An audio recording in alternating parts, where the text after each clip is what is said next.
Ce podcast est soutenu par notre partenaire, l'entreprise familiale Léa Nature, qui élabore depuis 1996 des cosmétiques bio et naturels d'exception, avec des marques de beauté comme SoBioéthique, les soins aux actifs précieux, en symbiose avec la peau, vendus en grande et moyenne surface, ou Eau Thermale Chonzac, les soins bio-affinitaires, même pour les peaux très sensibles, à l'eau thermale, vendue en para, en pharmacie et magasins bio, ou la toute nouvelle et très jolie marque, la source Eau Thermale Rochefort, le soin dermo-botanique certifié bio à l'eau thermale florale. Un immense merci à Léa Nature.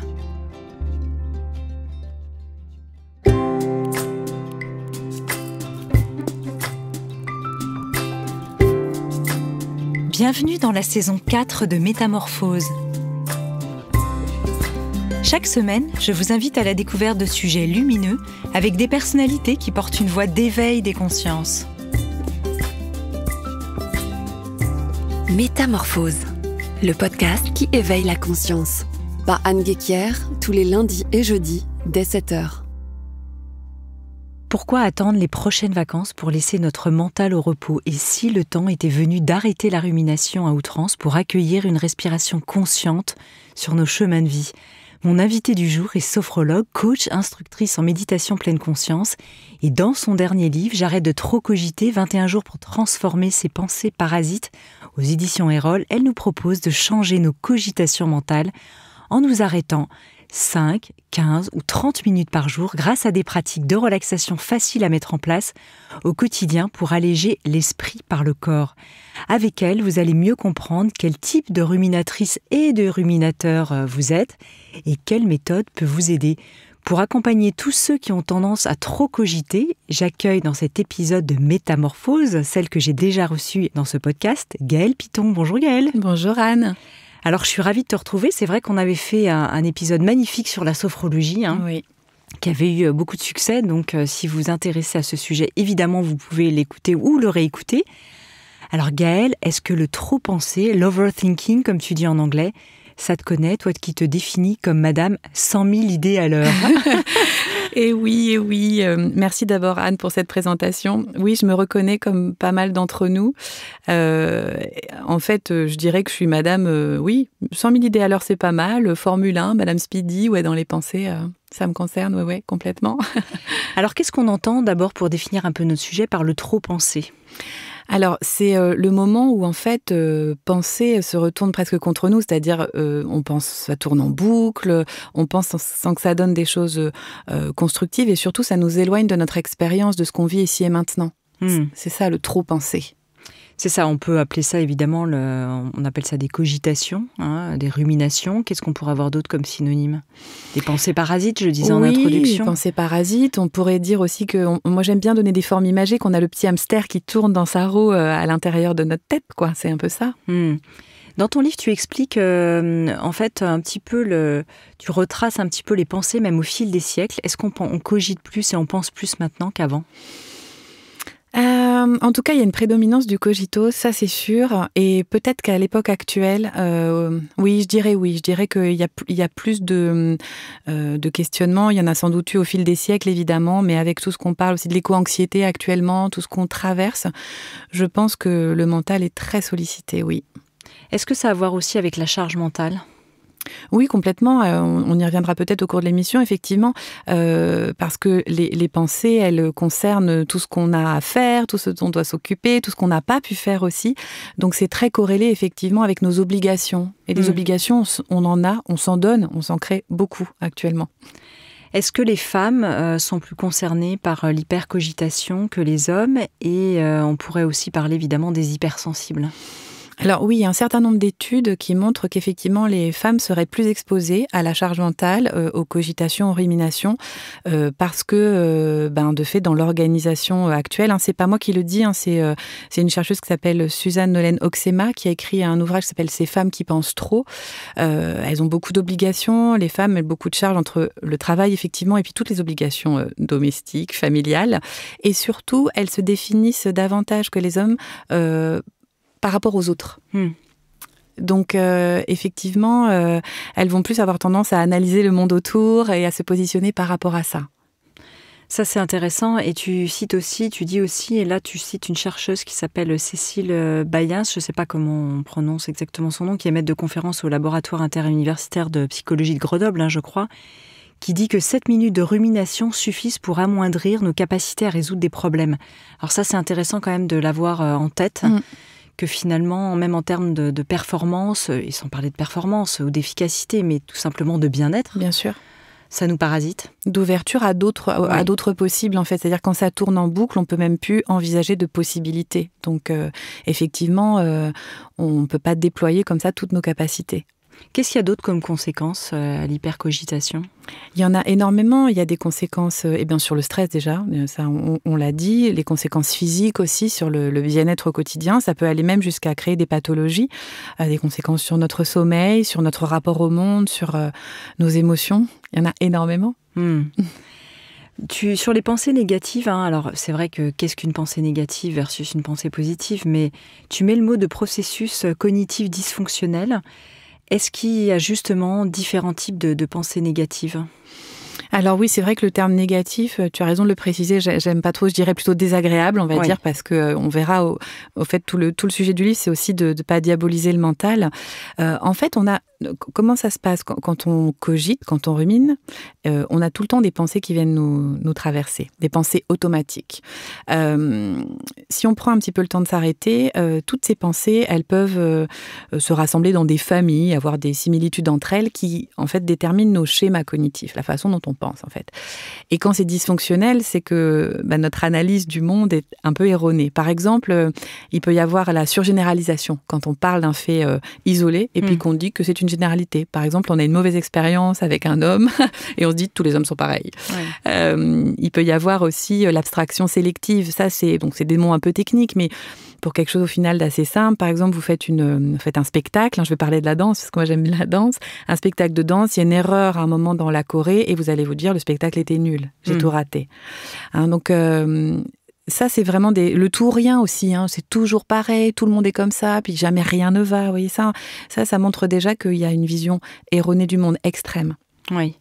Alors, est-ce que ça peut conduire jusqu'au burn-out, voire même à la dépression ? Oui, bien sûr. De toute façon, c'est vraiment caractéristique de la dépression, effectivement, ce fait d'avoir le cerveau en surchauffe, en fait, puisqu'on n'arrive plus à être dans le ressenti, dans le corps, dans notre expérience. C'est ça. C'est pour ça aussi qu'on dit que les pensées tournent en boucle, certainement. Exactement. Dans l'inconscient populaire. Oui, complètement. Et puis du coup, ça nous fait voir le réel par rapport à un seul prisme quand ça tourne en boucle. Donc on n'a plus l'ouverture. C'est comme si on voyait le monde à travers une toute petite fenêtre et qu'on oubliait qu'on pouvait ouvrir un peu plus grand. C'est vrai que parfois quand on part dans ces boucles, et j'imagine qu'on l'a tous vécu, mental, on a l'impression que c'est vraiment des circuits neuronaux qui se mettent en place de ces boucles et qu'on voudrait les arrêter, mais parfois on n'y arrive pas. On a la conscience de cette boucle. Bien sûr, et puis ça ne peut s'inverser, je crois. Alors, on a conscience quand on a une vision erronée du monde, ou que je crois qu'on le sait au fond, dans la plupart du temps. Par contre, simplement se dire non mais arrête de penser comme ça. En plus avec l'injonction, ça marche pas. C'est-à-dire qu'il va nous falloir une autre expérience. C'est un peu comme les croyances limitantes, pour les transformer. Il faut trouver des croyances corollaires de remplacement et surtout vivre de nouvelles expériences. C'est ça. Est-ce que la rumination, pour continuer un petit peu à la définir, peut continuer la nuit et nous empêcher de nous reposer vraiment correctement, et puis son impact sur le sommeil ? Oui, complètement. De toute façon, on continue à rêver à la nuit. Après, moi, j'aime quand les personnes viennent me voir justement pour les problèmes de sommeil, j'aime à leur dire, regardez comment se passe votre journée. Si vous pensez à toute vitesse toute la journée, il n'y a pas de raison que le soir, il y ait quelque chose qui se transforme. Ce qui va être important, c'est de faire des pauses justement dans la journée. Donc oui, bien sûr. Et puis ça peut aussi, si vous ruminez par exemple un problème, je ne sais pas, d'argent, d'impôts avec vos enfants juste avant de dormir, c'est sûr que le sommeil sera moins réparateur. Alors dans ton livre et puis dans ta pratique aussi, puisque tu consultes et tu reçois des gens que tu aides et que tu coaches, quel type de profil de ruminateur est-ce que tu vois ? Et dans ton livre, il y a justement un test qui permet de définir un peu quel type de ruminatrice ou de ruminateur on est, de cogiteur et de cogitrice, je sais pas comment on peut dire. Toi, tu as parlé un peu de ton profil. Toi, tu dis que tu es vraiment une speedy, c'est-à-dire que tu es à 100 à l'heure, quand on le disait en début d'interview, puis on l'a redit dans l'IGTV. Donne-nous un peu comme ça des grandes caractéristiques de type de profil.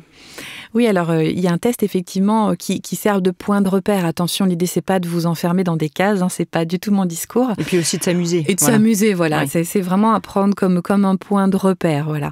Je le disais, il y a les penseurs speedy. Je me suis complètement inspirée effectivement de comment je pense. Tout à l'heure, tu parlais des hypersensibles aussi. Moi, je pense être effectivement quelqu'un d'hypersensible et du coup, la façon dont je pense est tout le temps par association. C'est-à-dire, la caractéristique des hypersensibles, c'est qu'ils pensent en étoile en fait. Et non pas en petit train ou en nœud, comme dit Christelle Petit-Colin. C'est-à-dire, c'est pas une pensée après l'autre. C'est en même temps des associations. Et moi, je suis comme ça aussi. Donc, ça, je l'ai beaucoup en séance. Il va y avoir aussi le penseur qui fait tourner en boucle. Alors ça, actuellement aussi, je le reçois beaucoup. C'est avec tout ce qui nous arrive, effectivement, tout ce qu'on entend et qui tourne déjà en boucle, dans les informations, par exemple. Ça peut aussi nous faire tourner en boucle. Et puis, le penseur perfectionniste. Celui qui va analyser, celui ou celle d'ailleurs, qui va analyser tous les tenants et les aboutissants d'une situation, tous les détails, jusqu'à ne pas passer à l'action parfois. Ah oui. Donc ça, c'est un petit peu les typologies que j'ai pu dessiner, oui, effectivement, que je retrouve en cabinet. On imagine qu'il y en a qui sont peut-être un petit peu plus pathologiques que d'autres, un peu plus graves ou Oui, complètement. Alors c'est vrai que c'est vrai dans n'importe quelle pratique, je dirais, quand il y a un gros symptôme de dépression, c'est bien d'avoir un autre accompagnement. Je prétends pas donner des clés qui vont solutionner tout. Ce sont des petites clés au quotidien, mais oui, dans certaines pathologies, c'est extrême. Ça peut aller jusqu'à l'extrême, bien sûr. Est-ce qu'il peut y avoir, et puis évidemment, vous reconnaîtrez peut-être dans certains profils de cogiteurs que Gaëlle vient de décrire, mais on va venir ensuite aux solutions et on vous donnera des astuces et puis des petits secrets pour arrêter de trop cogiter comme ça. Pour finir un petit peu sur ce panorama, est-ce qu'il peut y avoir des causes physiques à la cogitation ? Par exemple, je pensais à l'alimentation, le manque d'activité physique, etc. Oui, tout à fait, parce que corps-esprit, vous le savez, les auditeurs de Métamorphose sont liés. Donc c'est vrai que le fait de trop penser a des conséquences sur notre corps, mais nos sensations physiques vont aussi avoir des conséquences sur la façon dont on pense. Ce que l'on met dans son corps, la façon dont on s'alimente, a des conséquences aussi sur la façon dont on pense. Les syndromes prémenstruels pour les femmes, ça a des conséquences aussi. On va peut-être plus se ruminer à ce moment-là. Si on n'a pas bien dormi, évidemment, tout est lié, en fait, tout s'entretient. D'ailleurs, on le disait hors antenne ce matin, puisqu'il y avait des choses là dans le studio de Métamorphose pour le petit déjeuner. Oui. Et tu me disais que tu mangeais plutôt des choses salées parce que ça te donnait vraiment de l'énergie le matin, alors qu'à l'inverse, si tu mangeais trop sucré ou peut-être des aliments très glucidiques, tu te sentais même psychologiquement moins bien. Oui, complètement. Et surtout quand j'ai des journées très chargées où j'ai beaucoup de choses à faire, comme chacun d'entre nous. Oui, et je sens que même dans mes émotions, j'ai tendance à voir les choses de manière beaucoup plus ouverte, plus positive, en fonction de ce que j'ai mangé, tout à fait. C'est ça. Alors toi, un moyen facile que tu donnes d'emblée, c'est que quand on se surprend à cogiter, c'est le fameux stop avec à chaque fois une lettre signifie quelque chose. Alors le premier S, c'est comme stop, je fais une pause et ensuite tu vas nous expliquer. Oui, j'aime bien parce que c'est un petit acronyme, donc c'est facile à retenir. Ouais. Stop, S-T-O-P. Voilà. S, donc comme stop, s'arrêter. T, ce serait juste prendre un temps calme, revenir à sa respiration. Donc on arrête ce qu'on est en train de faire. J'aime bien dire aussi, je sors du jeu. Enfin, moi, je me le dis moi-même tous les jours. Allez, je sors un peu du jeu là, le jeu de la vie. Je sors, hop. Alors, de quel jeu ? Du jeu ou du jeu ? Non, du jeu, J-E-U. Ouais, c'est ça, du jeu. Quoique, c'est un autre débat. Oui, c'est un autre débat. Les deux peuvent marcher. Ils sont reçus de mon ego. Donc, S pour donc stop. T pour prendre un temps calme. O pour observer, juste observer ce qui est en train de se passer ici et maintenant en moi. Et P pour rester dans la présence de ce qui se passe. Et ça paraît très simple. C'est un petit peu, moi j'aime bien dire le pas de côté ou faire un petit pas en arrière par rapport à ce qu'on est en train de vivre, juste le temps d'observer. Vraiment d'être dans ce qu'on fait, quoi. Pas dans ce qui reste à faire ou ce qu'on n'a pas encore fait. Donc n'hésitez pas à stop, S-T-O-P, plusieurs fois par jour. Ça, tu as remarqué quand tu le fais ou quand tu le fais faire qu'il y a quand même une boucle qui peut s'arrêter à ce moment-là ? Oui, c'est quelque chose que je donne souvent parce que pour moi, c'est aussi très inspiré de ce que propose Thich Nhat Hanh au village des Pruniers, avec cette mindfulness bell, cette cloche de pleine présence, alors qu'on peut même installer sur son ordinateur. et qui sonne de manière aléatoire, donc qui nous rappelle en fait de s'arrêter. Juste une grande respiration, par exemple, tu entends le son du bol ou de la cloche, ding, et hop. Et on reprend ce qu'on est en train de faire. Et rien que ça, c'est comme si on mettait un petit caillou dans un engrenage qui tourne et qu'on prenait juste le temps de voir comment on pourrait faire différemment. Et parfois, ça change tout dans ce qu'on va faire derrière. Un coup de fil aussi, par exemple, qu'on appréhende, ça peut faire beaucoup tourner en boucle, quelque chose qui est « Oh, j'ai pas très envie d'avoir ce coup de téléphone ou cet entretien ». Juste, hop, de s'arrêter juste avant, une grande respiration avant de décrocher, par exemple. Chaque fois que votre téléphone sonne, vous pouvez le faire, c'est pratique. Ça permet d'avoir une toute autre façon d'être derrière. C'est simple, mais très puissant. Ce que j'aime bien aussi dans ton approche, c'est que tu diabolises pas le mental. C'est vrai qu'on en parle beaucoup en ce moment, de l'ego du mental. Quelle devrait être sa place à lui, finalement, dans cette idée aussi de s'auto-observer, de faire ce pas de côté ? Oui, pour moi, c'était important de ne pas le diaboliser parce que souvent, les personnes qui viennent me voir, elles sont très en colère contre leur mental qui cogite trop. Et je pense que quand on est très en colère, on ne peut pas faire grand-chose, c'est-à-dire on diabolise, c'est désagréable. Donc, en tant qu'être humain, quand c'est désagréable, qu'est-ce qu'on fait ? Soit on se fiche, soit on fait autre chose, quoi. On fait rarement face au désagréable. Or, déjà, penser, ça peut nous servir à plein de choses. Par exemple, pour faire aujourd'hui ce podcast ensemble, on est en train de réfléchir aux questions, je réfléchis aux réponses. Pour faire des projets, c'est très important. Par contre, c'est quand ça devient stérile que là, c'est délétère pour nous, en fait. Et surtout, si on arrive à transformer, à alchimiser notre mental qui pense trop, on va récupérer une super énergie pour faire d'autres choses. C'est ça. C'est-à-dire que là, il y a tout ce qui est parasite qui va s'en aller, ça laisse la nature a horreur du vide et ça laisse de la place pour autre chose. C'est ça, ça devient comme un partenaire. On lui dit, au lieu de l'incriminer, on va lui prendre la main, on va danser avec lui et c'est comme ça en fait que ça va pouvoir se transformer. Comment toi, dans ton parcours, tu t'es remis à ce chemin de connexion au corps et au moment présent et comment tu t'es formée effectivement à la méditation en pleine conscience? Tu es danseuse, tu le disais tout à l'heure. Oui, c'est ça, il y a plusieurs outils, si on peut parler comme ça. La méditation, la sophrologie, toutes ces disciplines psychocorporelles, ça m'a énormément aidée. La danse, parce qu'effectivement, ça permet d'être présent au monde ici et maintenant, de s'exprimer, d'exprimer sa créativité. Le chant aussi, j'aime beaucoup chanter. Et ce sont des pratiques qui permettent d'être présent parce que, comme on le dit en méditation, notre attention ne peut pas être à deux endroits à la fois. Donc, si elle est sur ma danse, sur mon chant, elle n'est pas sur mes cogitations. Oui, c'est ça. Donc, voilà. Alors, est-ce qu'il y a d'autres exercices qui peuvent nous permettre de prendre conscience que nous cogitons ? En sophrologie, tu nous partages dans le livre quelques exercices et je pensais à celui du pompage des épaules parce qu'il est peut-être assez simple à décrire justement en audio comme ça. Ouais. Si vous avez envie de faire ce petit exercice, il prend combien de temps ? 3 minutes. Ouais. Alors, le pompage, il va plutôt être pour transformer déjà dans alchimiser. Moi, j'aime bien ce mot. Pour prendre conscience de ces ruminations, je propose au tout début de l'ouvrage la boîte des ruminations, c'est-à-dire de noter toutes les pensées, de s'accorder un temps précis pour ça, pas toute la journée, mais genre 2-3 minutes, 5 minutes, et de noter les pensées pour les mettre sur un support extérieur, donc les écrire, ça permet déjà de les observer. Ça, ce serait la prise de conscience. Et puis après, on peut transformer. Le pompage des épaules, c'est un exercice qui est issu de la relaxation dynamique. C'est une partie de la sophrologie, donc qui se pratique en mouvement. Donc, je vais l'expliquer là tout de suite. On va pouvoir pratiquer. L'idée, c'est de se mettre donc debout, les deux pieds ancrés au sol. Allez, je le fais en même temps. Allez, ouais. Anne, à hauteur du bassin.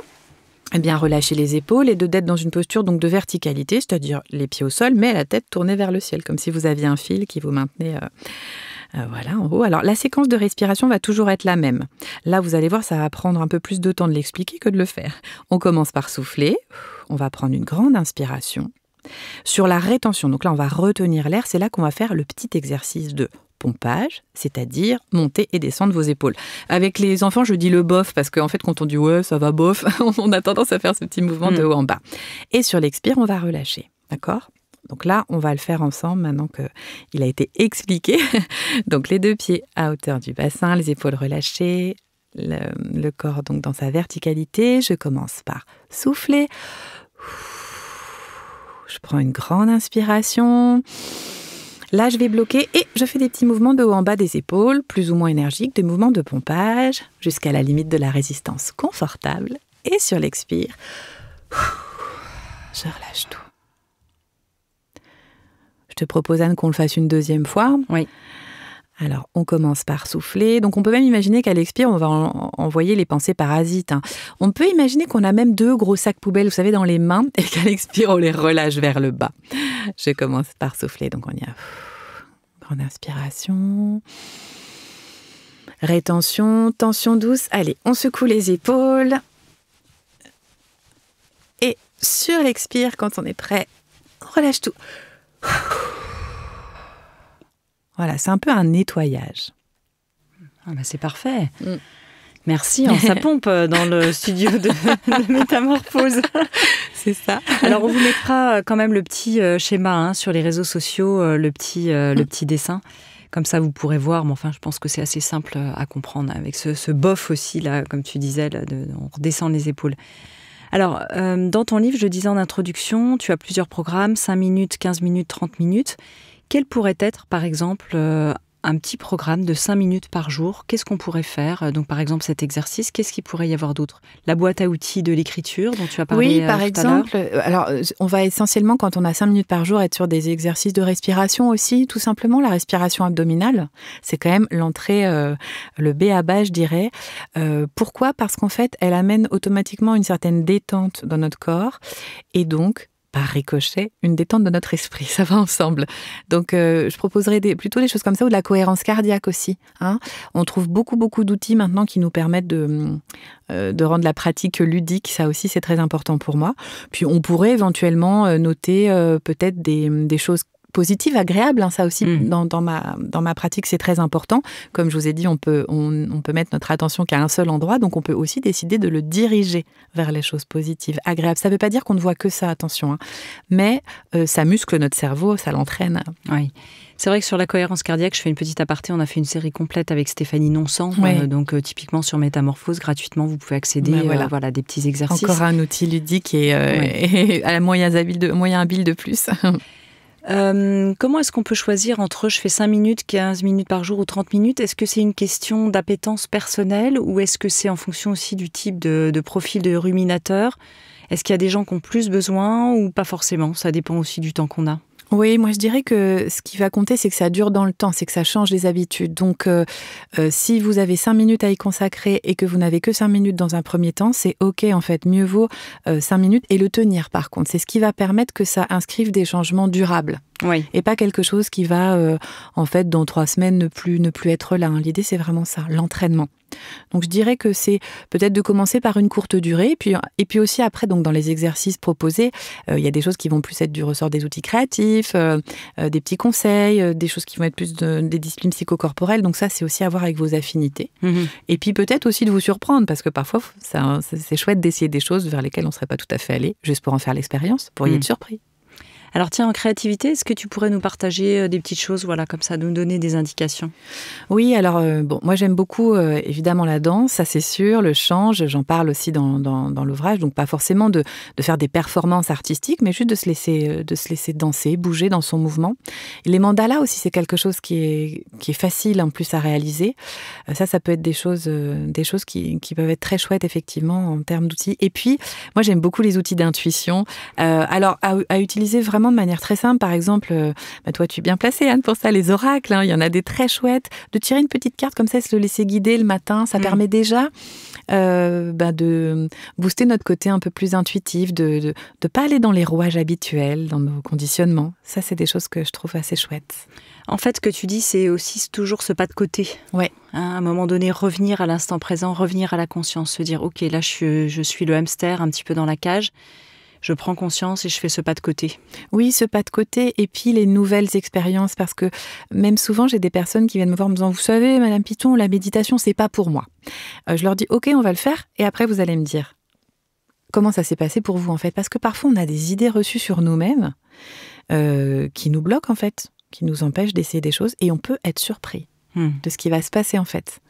Intéressant. Alors peut-être vous pourrez effectivement tester. Tu proposes aussi de cultiver l'incertitude. Quel est l'intérêt d'être dans cet espace-là ? L'incertitude, parce que je crois qu'on est très nombreux à aimer contrôler et avoir du mal à lâcher prise, ce qui paraît un mot un peu inatteignable comme ça. Et Et donc s'y entraîner petit à petit. Alors ça peut être des choses très simples, hein. Vous sortez sans parapluie, sans votre téléphone, vous prenez un chemin que vous n'avez pas l'habitude de prendre. C'est ça pour moi l'incertitude, c'est de ne pas aller dans les circuits habituels. Et je pense qu'à plus grande échelle, par rapport à notre façon d'accueillir ce qui se passe dans notre expérience, ça peut être très aidant. Parce qu'on n'est jamais sûr de rien en fait. Ouais, et ça permet vraiment de casser ces boucles aussi. Oui, je crois. Il faut juste trouver le moyen de le faire. Alors, pour programmer son cerveau, je pense à des personnes qui cherchent des outils aussi pour des soucis, par exemple, de stress post-traumatique, pour remettre du positif dans leur vie. Est-ce que tu as des manières un peu simples à nous proposer, peut-être ? Oui, alors dans les cas de stress post-traumatique, bien évidemment, il y aura toujours un accompagnement thérapeutique, ça j'insiste vraiment.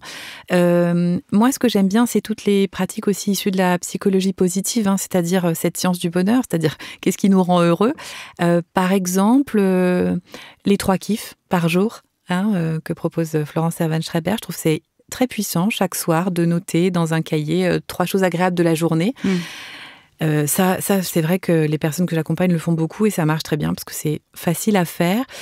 En fait, si vous le faites 21 jours d'affilée, votre cerveau, votre regard va être orienté sur ces petites choses que vous savez que vous devez le noter le soir. Et puis la gratitude. Je crois que ça, vraiment, toutes ces pratiques de gratitude, donc ça peut être le merci à quelqu'un, alors pas le merci de politesse, vraiment le merci du cœur, jusqu'à la lettre de gratitude. On peut aussi écrire des lettres à des gens qui nous ont fait du bien, ou la visite, on peut même les voir. Je pense que ça peut vraiment nous aider parce que ça nous décentre de nous déjà. Oui, nous ne sommes plus le seul sujet.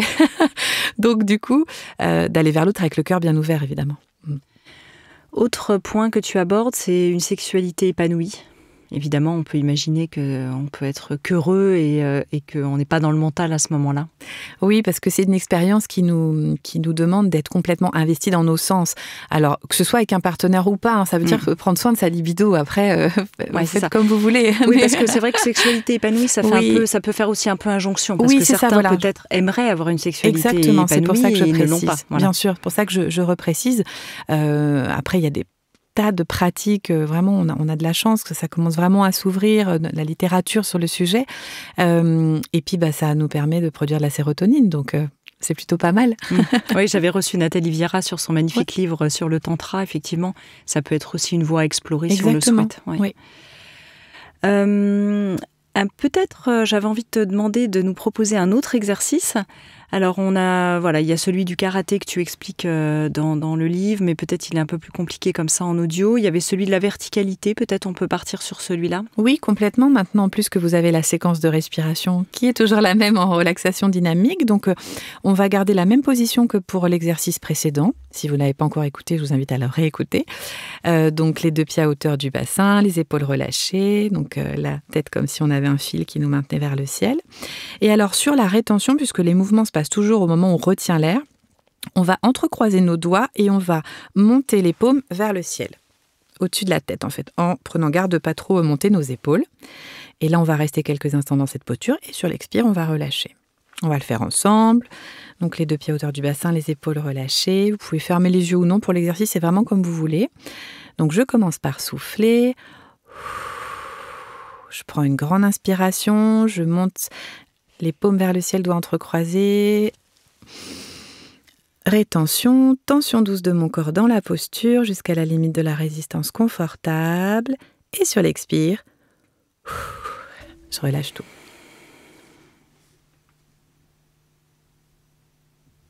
Une deuxième fois. Alors cette fois, je vous propose peut-être d'imaginer que vous mettez dans vos mains toutes ces pensées parasites, justement, ces ruminations. Donc les 2 pieds à hauteur du bassin, les épaules relâchées. Je commence par souffler. Je prends une grande inspiration. Je monte les doigts entrecroisés, paumes vers le ciel. Rétention, tension douce de votre corps. Quelques instants. Et sur l'expire, je relâche. Alors nous, on l'a fait avec les micros, c'est pas très facile. Non, mais c'est sûr. Alors évidemment, si vous êtes en voiture ou au travail, etc., c'est peut-être pas forcément approprié, mais trouvez un moment pour le faire. Exactement. Calmement. Voilà, donc ça, on peut le faire plusieurs fois par jour. On peut, c'est facile, même pause déjeuner, etc. Exactement, avant une réunion, quand on passe aux toilettes, hop, l'air de rien. Ou j'aime bien aussi le proposer dans des sas, par exemple, si vous changez entre le travail, retour à la maison, voilà, tout ce qui demande de changer d'énergie et de changer de posture, d'identité de rôle. Ça peut être vraiment bien. Ça fait un sas, ça fait un break. Ouais. Ouais, ça c'est intéressant. Moi j'ai remarqué chez moi, j'ai du mal en fait avec ces transitions. Il y a des personnes qui sont comme ça. J'ai une de mes filles qui est comme ça aussi. Et c'est vrai que ça peut permettre de passer à l'étape suivante. Bien sûr, de revenir au corps. Hop, c'est des exercices qui permettent un retour au corps très rapide en fait, à votre expérience ici et maintenant. Tu parles aussi de la désorganisation qui est un facteur de rumination. Alors, il y a des personnes qui sont plus ou moins organisées, certaines qui le sont naturellement. Donc, pour les gens qui se sentent soit dans des périodes de leur vie assez désorganisées, un peu chaotiques comme ça, soit qui le sont plus par nature, qu'est-ce que tu proposes ? Oui, c'est vrai que je parle surtout de la désorganisation dans le cadre du minimalisme, en fait. C'est vrai que, parce que ça me tient à cœur. Alors, je ne dis pas que les intérieurs encombrés sont forcément néfastes, mais c'est vrai que si vous posez vos yeux, votre regard en permanence sur des choses qui traînent, des papiers que vous n'avez pas remplis, ça va permettre, ça va faire en fait que vous allez ruminer ce sujet-là. C'est-à-dire, tiens, moi, j'ai pas rempli ce truc. Et puis, hop, donc là, vous vous éloignez de votre expérience. Les objets, en fait, sont des choses dont on doit s'occuper tout le temps et qui créent de la charge mentale. Donc, c'est vrai que... à titre personnel, j'ai pu l'expérimenter et vraiment, j'invite souvent les personnes que j'accompagne à le faire, ne serait-ce que de trier, d'essayer d'avoir moins de choses peut-être, ça permet d'alléger notre esprit aussi. Et ça a vraiment des effets très positifs parce que ça libère de l'espace. C'est ça, c'est le fameux, en anglais, il y avait un livre qui s'appelait « Get Things Done ». C'est ça. C'était David Allen. Ouais, David Allen, merci.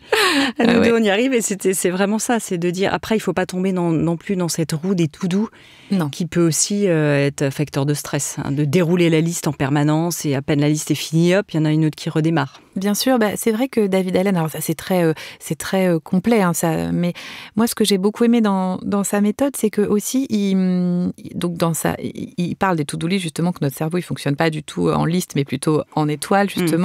Un peu en mode mind mapping. C'est ça exactement, tout à fait. Et que parfois c'est bien de savoir qu'une tâche elle va se faire dans un lieu précis, qu'elle va demander un temps précis, parce que si vous n'êtes pas dans le lieu, par exemple là ici, je suis avec toi Anne, je vais pas m'occuper des choses qui concernent d'autres projets. Je n'en ai pas la possibilité, ni l'envie d'ailleurs.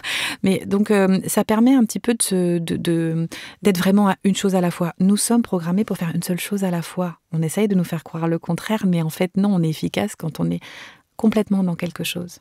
C'est ce qu'on appelle aussi l'état de flow, quand on est complètement dans notre expérience. Ça permet ça. Ça permet ça, et c'est vrai que les réseaux sociaux nous empêchent d'être dans ce flou. On a le sentiment qu'on peut à la fois... Et on zappe en permanence entre le travail, regarder son téléphone, revenir. Et ça, c'est assez délétère, j'imagine, pour les ruminations. Ça fonctionne comme des notifications de téléphone. Cling, cling, cling, et ça nous attire tout le temps. Parce que nous fonctionnons comme ça, on pense tout le temps. On a 60 000 pensées par jour. Donc évidemment, il n'y a pas de bouton pause, il n'y a pas de bouton stop dans les pensées. Mais par contre, on n'est pas obligé de s'investir dedans. Sur ces pensées, justement, tu disais 60 000, c'est vrai que parfois on parle de 80 000, etc. Enfin, peu importe le chiffre, ça fait un très grand nombre. On dit qu'il y en a plus, finalement, qui sont, on va remettre le mot négatif, allez, en tout cas désagréable que agréable. C'est vrai, ça, ou c'est une légende urbaine ? Je pense, alors ça je ne saurais pas avec exactitude, je dirais que c'est vrai quand même. Après ça dépend aussi des personnes, ça dépend, et je pense que ça se travaille aussi, c'est-à-dire notre capacité à avoir le verre plus ou moins moitié plein, moitié vide, s'entraîne en fait. Oui, sans doute qu'on a plus de pensées négatives, néfastes, parce que aussi, au niveau de la société, c'est quand même comme ça aussi qu'on nous invite à penser. C'était peut-être aussi une question de survie au niveau du cerveau. C'est vrai qu'autrefois, quand on était dans un environnement peut-être dangereux, ou si on est dans un environnement dangereux, le fait d'avoir la mémoire ou l'anticipation de ce qui pourrait être pire et donc remettre en cause notre vie ou notre survie...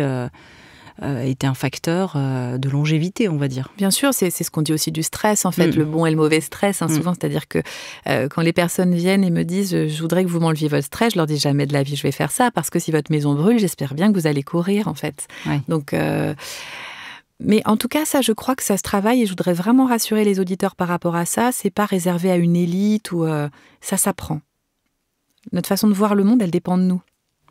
Donc ça, tu nous invites vraiment à aller vers cet entraînement.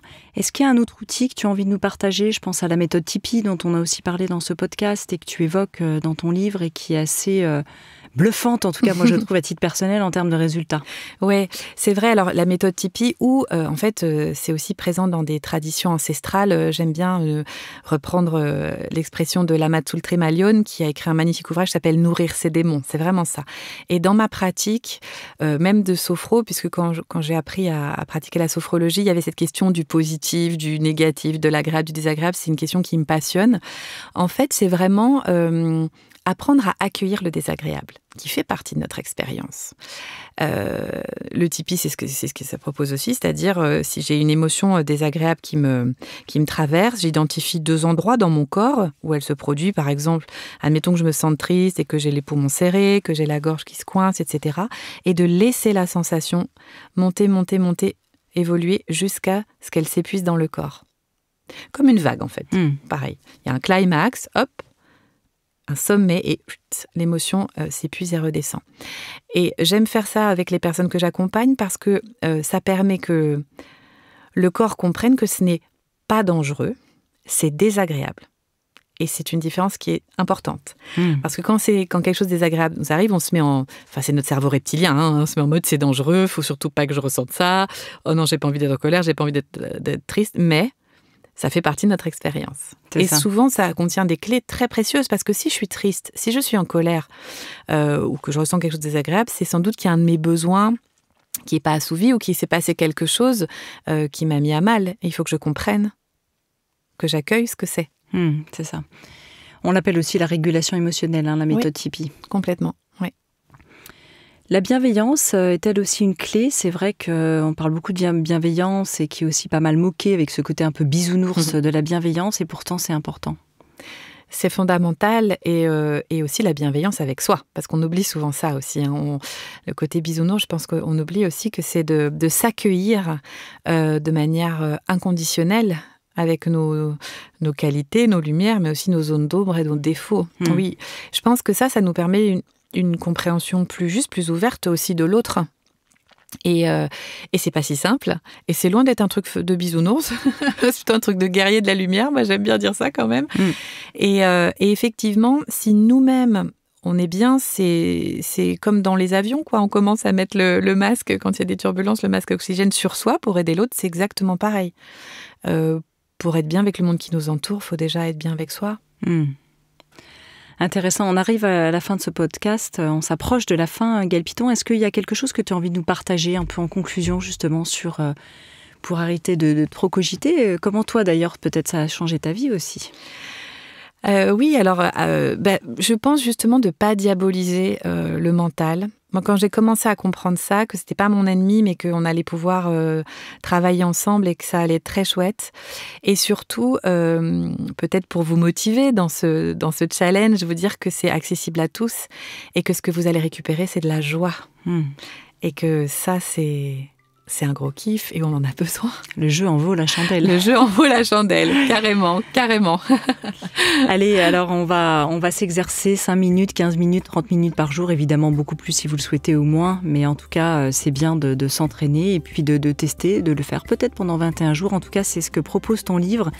Un immense merci Gaëlle Piton d'être venue faire un tour dans Métamorphose pour nous permettre de mieux intégrer les outils pour retrouver une vie sereine. Je rappelle le titre de ton livre, J'arrête de cogiter, de trop cogiter aux éditions Erol. On peut te retrouver également sur ton site internet gaellepiton.com dans lequel on peut retrouver évidemment tous ces conseils et puis prendre rendez-vous éventuellement avec toi aussi pour une consultation. Merci. Bien sûr, merci Anne. Si vous avez aimé ce podcast, n'hésitez pas à lui donner 5 étoiles sur Apple Podcast et surtout abonnez-vous pour ne manquer aucun épisode. Découvrez mes invités en avant-première sur Instagram à l'adresse Métamorphose Podcast et abonnez-vous aussi gratuitement dès maintenant à la newsletter Métamorphose pour être au courant de nos conférences, ateliers et de nos dernières actualités. Pour ça, rendez-vous sur notre nouveau site www.métamorphosepodcast.com. Métamorphose, le podcast qui éveille la conscience. Par Anne Guéquière, tous les lundis et jeudis, dès 7h.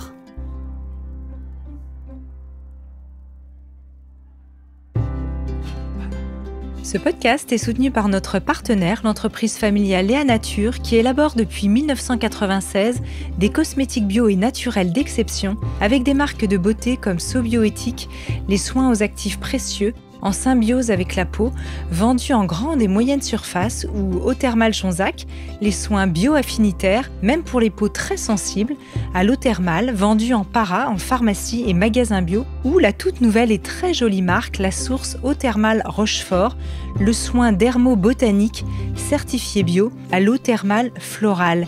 Un immense merci à Léa Nature.